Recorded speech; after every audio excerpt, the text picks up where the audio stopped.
சென்னை மெரினா கடற்கரை அருகே நடுக்குப்பத்தில் பிரதமர் மோடி 121வது மனதின் குரல் நிகழ்ச்சியை பார்ப்பதற்காக ஏற்பாடு செய்யப்பட்டிருந்த நிலையில் முறையாக அனுமதி பெறவில்லை என்று கூறி நிகழ்ச்சி நடத்துவதற்கு காவல்துறையினர் மறுத்துவிட்டதால் பாஜகவினர் பேரணியாக சென்றனர். இதையடுத்து ராயப்பேட்டையில் உள்ள தனியார் நலவாழ்வு மண்டபத்தில் பாஜக தலைவர் நயினார் நாகேந்திரன் தலைமையில் தற்போது நிகழ்ச்சியானது நடைபெற்று வருகிறது.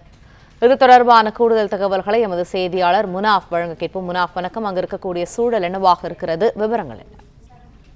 சென்னை மெரினா கடற்கரை அருகே உள்ள நடுக்குப்பம் மீனவ பகுதியில் பாரத பிரதமரின் 121வது மனதின் குரல் நிகழ்ச்சி மாநில செயலாளர் சதீஷ்குமார் தலைமையில் நடைபெற இருந்தது. இந்த நிலையில் காவல்துறையினரிடம் பாஜகவினர் முறையாக அனுமதி பெறவில்லை என்று கூறி நிகழ்ச்சியை நடத்துவதற்கு காவல்துறை அனுமதி மறுத்திருக்கிறது.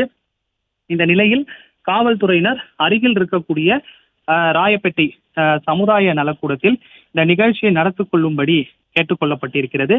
இந்த நிலையில இந்த பகுதியில காவல்துறையினர் அதிக அளவில் குவிக்கப்பட்டிருக்கிறார்கள்.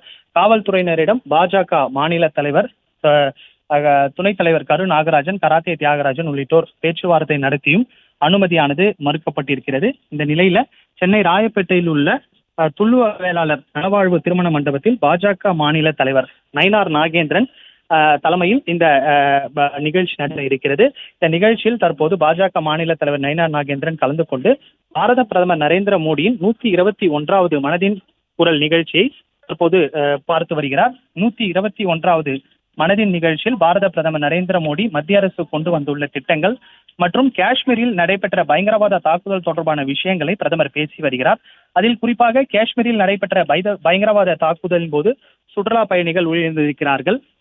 அதற்கு கண்டனம் தெரிவித்து பிரதமர் பேசி வருகிறார். இது குறித்து பாரத பிரதமர் நரேந்திர மோடி உரிய தக்க பதிலடி கொடுக்கப்படும் எனவும் தெரிவித்த பிரதமர் விமானப்படை, ராணுவப்படை, கடலோர காவல்படை உள்ளிட்ட முப்படைகள் தயாராக இருக்கிறது, பதிலடி கொடுப்பதற்காக தயாராக இருக்கிறது.